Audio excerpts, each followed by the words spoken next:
Howdy folks, and welcome to another episode of Mingles with Jingles. So, I suppose the big gaming news of the week is Call of Duty World War II came out. I'm a little bit on the fence over this game. There are certain things about it that really piss me off.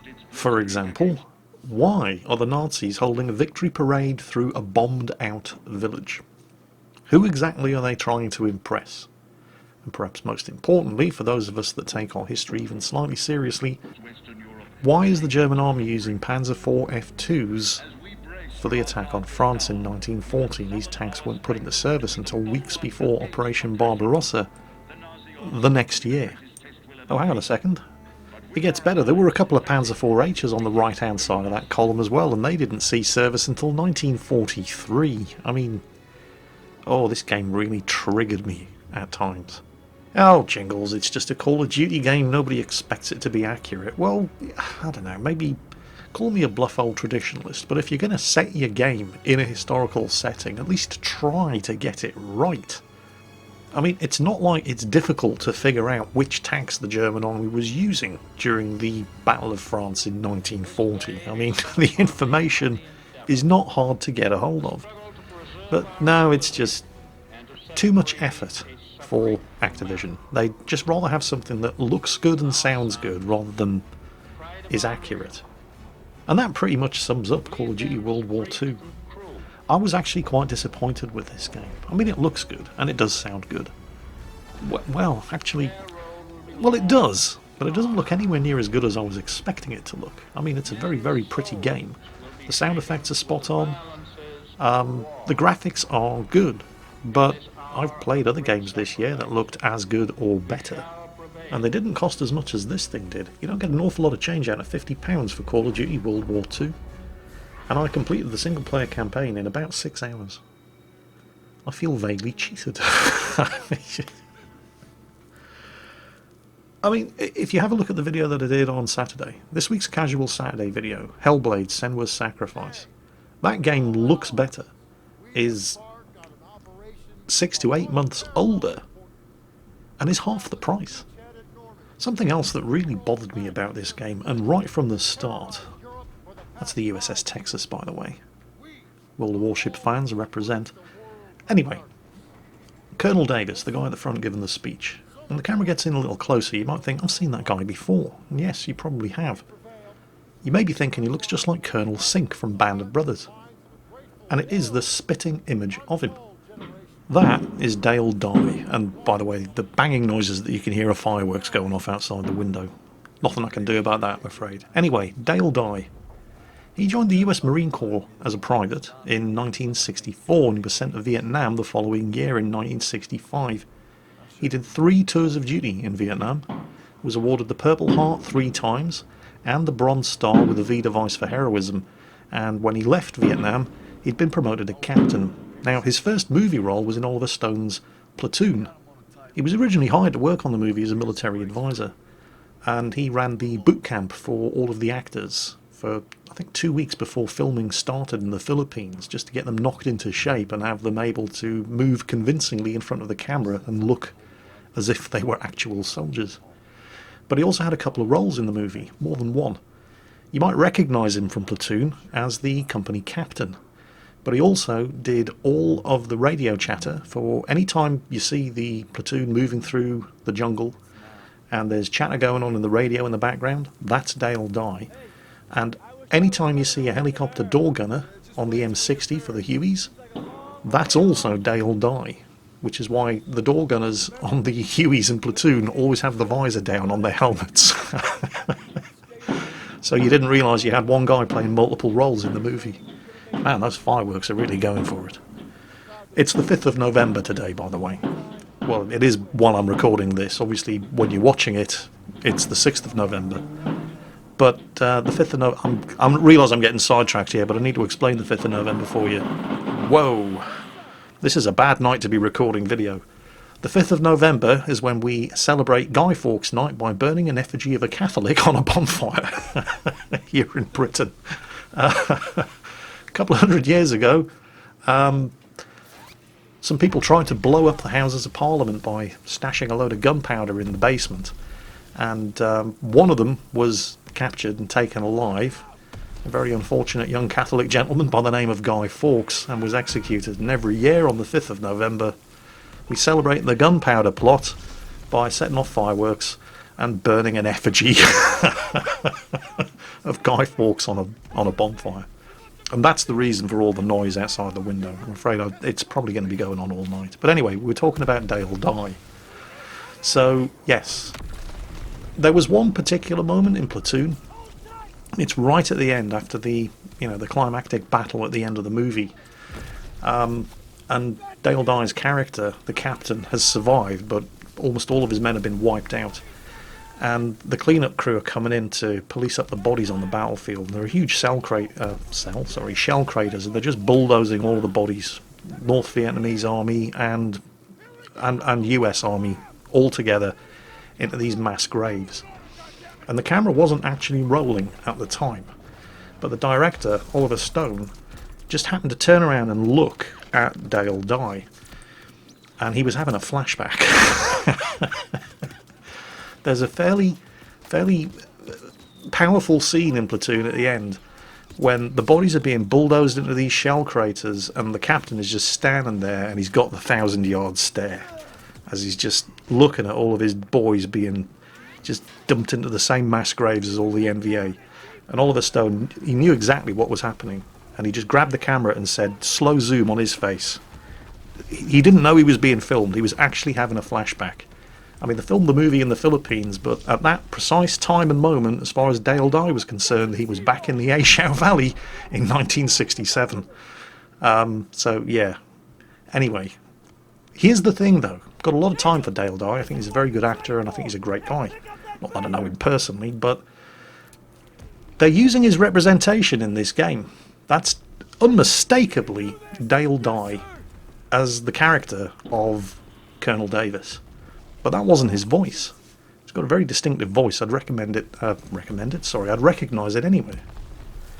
And I didn't see his name in the credits. So are they using his likeness without his permission? I really thought they might be, so I did a little bit of research. Now, first I checked Dale Dye's record on IMDb, and there's no credit there for Call of Duty World War II. So then I had a look at Call of Duty World War II on IMDb, and apparently there's a guy called Matt Reedy does the voice of Colonel Davis in this game. Okay, what does Matt Reedy look like? It's uncanny how much he looks like Dale Dye. I mean, now, I'm not saying Matt Reedy's a cheap actor. I've never seen anything that he's been in. But he certainly doesn't have the career that Dale Dye had. And he's probably not as expensive as Dale Dye is. But it's just... I can't help but feel a little cynical about the... Well, I was going to say fact. I don't know if it's a fact. But about the likelihood that they've cast somebody in the role of the colonel of the regiment. The kind of role that Dale Dye is very, very well known for playing, and they just happened to pick somebody who looks so much like Dale Dye that that's who I automatically assumed it was. Only they didn't have to pay Dale Dye's fee to get Matt Reedy to do it. I can't help but feel a little cynical about the whole arrangement. I don't know, I mean, this is not a cheap game. You're not going to get a lot of change out of £50 for buying this game. And that's the standard edition before you even stump out for the digital deluxe version.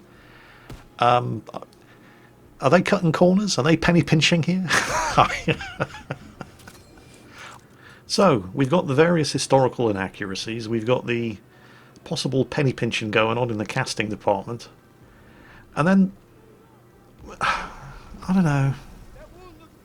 I mean, I had fun playing this game. I wouldn't recommend it though. If it was half the price that it is, I probably would, but it isn't. It's ridiculously expensive for what you get. And there's so much about it that just doesn't make any sense. The plot has all the sophistication of a Saturday morning cartoon. I'll give you one example. Later on in the game, for some bizarre reason, as a private in the 1st Infantry Division, you get seconded to the French Resistance. I mean, yeah, because reasons. Anyway, and in this particular mission, it swaps between control of various different characters. So you start off this mission as a member of the French resistance, a woman. The mission takes place during the liberation of Paris, and you basically have to infiltrate a German garrison inside Paris, plant bombs on the gates so that the resistance can sweep in and shoot the place up and neutralise the garrison, yada yada, so on. Not important. What's important is that you start the mission playing this French resistance woman. Now, the Gestapo captain, who has his office inside this garrison, has been hunting her for years. He's never managed to catch her, so as a reprisal, he's rounded up her entire family, her husband, her children, her parents, everybody, and he's had them all executed. So she really doesn't like this guy very much.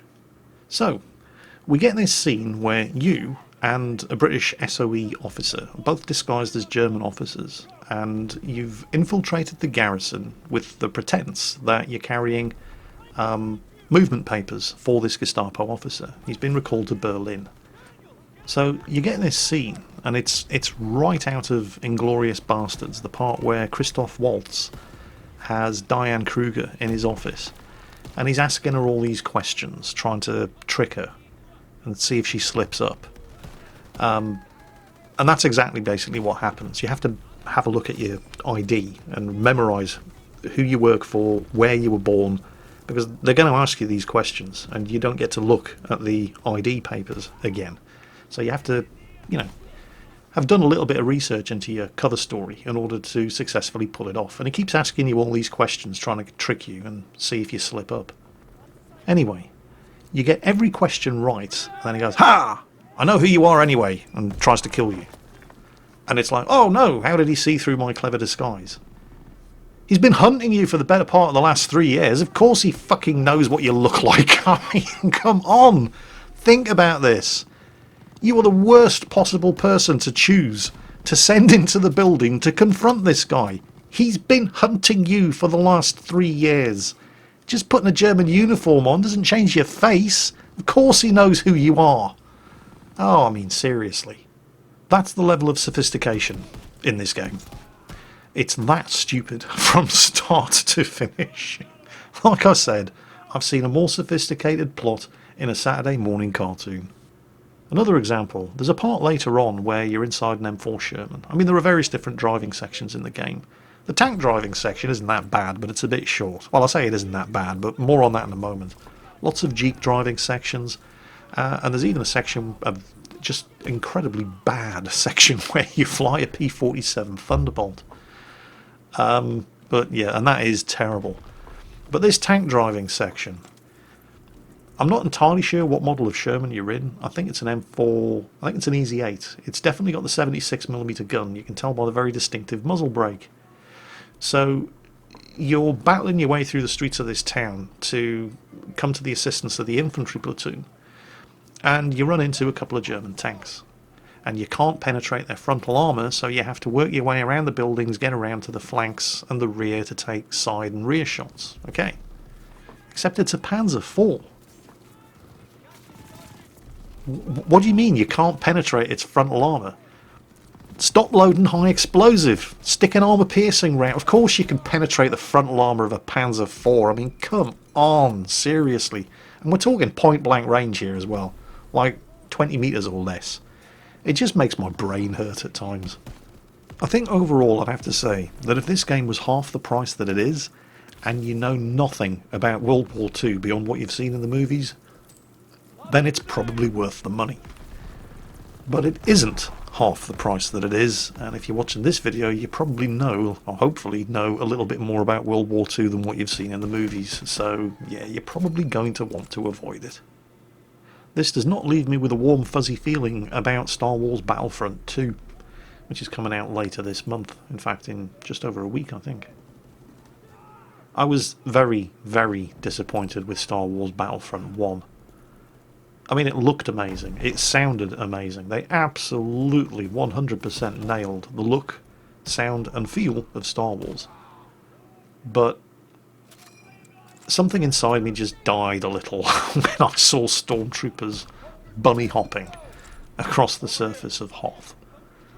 Well, Star Wars Battlefront 2 is going to have a single player campaign. So I am actually getting quite excited about that. But I was getting quite excited about the single-player campaign in Call of Duty World War II, and look where that ended up. Then again, it's not like you can have massive historical inaccuracies in a Star Wars game, is it? And as long as they get the look, the sound and the feel of it right, well, I don't know, I guess we'll wait and see. I've got it on pre-order because I want to play it the second it goes live and actually see what this campaign's like. So, well, it's Electronic Arts, so it's probably going to be big, loud, colourful and incredibly stupid. A lot like Activision's Call of Duty World War II. But I live in hope, you never know. It might be good. Well, anyway, moving along swiftly.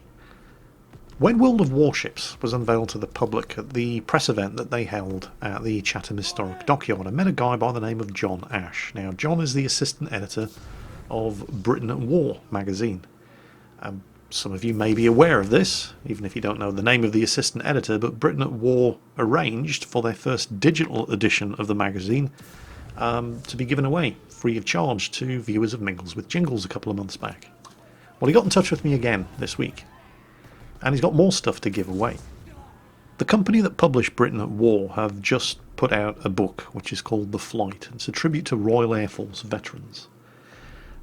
It was put together in association with the Royal Air Force Battle of Britain Memorial Flight with the support of award-winning air-to-air photographer John Dibbs and author, Lightning fighter pilot and squadron leader Clive Rowley, MBE. The foreword was provided by one of the Dam Busters, Johnny Johnson, and His Royal Highness the Prince of Wales. John sent me a copy of the book, and it is beautiful. It's hardcover, it's packed full of photographs, detailed information. It's definitely worth the money. Only 3 of you aren't going to have to pay a penny for it. We also have 6 copies of Key Publishing's previous book, which is called Victory 1940. It's the same format, hardcover, glossy photographs, lots and lots of information. 6 copies of that to give away as well. This book is all about the Battle of Britain in 1940. And all you have to do to have a chance of winning either of these 2 books, recommended retail price for both is £19.99, is to click the link in the description down below the video, enter the giveaway, and keep your fingers crossed. If you're not lucky enough to be one of the 9 winners of either The Flight or Victory 1940, then you can buy your own copy of the books from Key Publishing at the links down below. So, thank you very much to Britain at War once again for organising something to give away to viewers of Mingles with Jingles. The November issue of Britain at War is out, by the way, and features the story of some of the pilots and aircrew from the Royal Air Force's Special Duty Squadrons who dropped agents and weapons over occupied Europe for the Special Operations Executive, the 50th anniversary of Britain's withdrawal from Aden, the story of Jack Sherwood Kelly, who went up against Winston Churchill during Britain's secret war fought against Lenin after the armistice of the First World War in 1918, the story of Seahawk pilots from the Fleet Air Arm going up against Egyptian ground fire during the Suez Crisis in 1956, and a story set during October 1940 where a single Dornier 17 battled it out with multiple Spitfires over the south coast, which resulted in the shooting down of 3 Spitfires, the death of 2 of the Royal Air Force pilots, and the death of the German pilot. So that's Britain at War's November issue. It's available in print or a digital copy available at the link down below in the video description. And thank you once again to Britain at War for providing the prizes in this week's episode's giveaway. Well, anyway, after the disappointment that was Call of Duty World War II, I had a look at the upcoming PC game release schedule for the rest of the year to see what I could start getting excited about for Christmas. And aside from Star Wars Battlefront 2, which has the potential to be another huge disappointment, but, you know, I remain quietly hopeful, there's not an awful lot on the horizon for us to get excited about. I mean, World of Tanks, World of Warships, and probably World of Warplanes are going to have some Christmas goodies for us, as will War Thunder. That's really about it. I mean, there's Assassin's Creed Origins, which is out now. There's the new Wolfenstein game. Star Wars Battlefront is on the way. There are games coming out for Christmas, but there's none of them that I'm particularly interested in. So I'm scrolling through this list of upcoming games that are still due to be released in 2017, and I saw something that made me laugh my tits right off. I mean, seriously, both of my tits fell off, hit the ground, and then rolled under the computer desk. I was laughing so hard. Star Citizen Squadron 42. To be completely fair, I don't know where they're getting this information from. Squadron 42 was first supposed to be out 3 years ago, in 2014. And yeah, I thought, wait, where are they getting this information from? Because there's only 2 months left in 2017. So I had a look at the latest roadmap in Star Citizen, and this was updated on the 3rd of November, so it's as, it's as current as it gets. And I had a look at what they were working on this month in November, and there's absolutely nothing single player there at all. There's some stuff, I mean a lot of it I just didn't understand. It was behind the scenes framework, tech work to support, stuff in the game. And the only stuff I saw on there that was even recognisable, aside from introducing new ships, were multiplayer game development. Things like looting permissions and things like that they're working on in November. Absolutely nothing single player. The Squadron 42 single player campaign. So I don't know where the hell they're getting the idea that Squadron 42 is going to be out this year. But I'm definitely not. I'm not setting aside any space on my hard drive for that. They've cast people in this game. Gary Oldman's appearing in it. Mark Hamill's appearing in it. They need to get a move on because Mark Hamill and Gary Oldman are not getting any younger. These are old men now, and heaven forbid they kick the bucket. But, well, the chances are good that they're not going to last for much longer. We've already lost a few this year. James Bond died this year. Roger Moore is dead. We lost Bill Paxton, played Private Hudson in Aliens in 1986. John Hurt's gone. We've lost Richard Hatch, Captain Apollo from the original Battlestar Galactica, and also had a role in the reimagined Battlestar Galactica. We're losing famous people left, right and centre. You need to get these people into the recording studio and get this thing done before we lose the chance to do it at all. Don't do it for me. Do it for Mark Hamill, Chris Roberts. Get a move on. I really don't know what to think about Star Citizen. I mean, it's the most crowd-funded game in history. From a financial point of view, they can afford to, when it's done, it's done. But at the same time, they're not really following the same kind of production, development and release cycle as other games. Normally, your game's in alpha, your game's in beta, your game's in early access maybe, and bang, your game's been released. Star Citizen is never going to follow that kind of production schedule.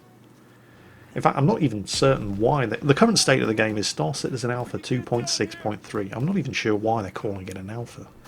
But here's the thing, this alpha was published on the 8th of April this year. That's 7 months ago. They haven't patched the game in 7 months. And I'm pretty sure that the next big patch, 3.0, for the last year and a half, anytime somebody's had an issue with anything in Star Citizen, whether it's why doesn't this work or where's that feature, they've been saying for a year and a half now, wait for 3.0. 3.0 is the Jesus patch. It's going to fix everything. And in fact, I talked about Star Citizen several months ago. Mentioned things that were just hilarious, like I summoned a ship to my landing pad, and before I got to the ship, somebody else had actually climbed into my ship without my permission. Just opened the door, climbed in, and had flown my ship off. And everybody was saying, Jingles, no, you need to wait for 3.0. It's coming out next month. That's going to fix everything that's wrong with Star Citizen. Well, we're 7 months later and there's still no sign of 3.0. Although I understand it's due soon, but that soon is a word we've been hearing a lot from Star Citizen. Everything's due soon. Chris Roberts went on record at CitizenCon this year saying that after 3.0 there was going to be a patch for Star Citizen every quarter. Not every 7 or 8 months, every 3 or 4 months. But we've heard that before as well, so I don't know. I really don't know what to think. I'll tell you one thing that I have noticed, however. The Star Citizen community had a bit of a reputation for being, let's be polite and say, overly protective about their game developers.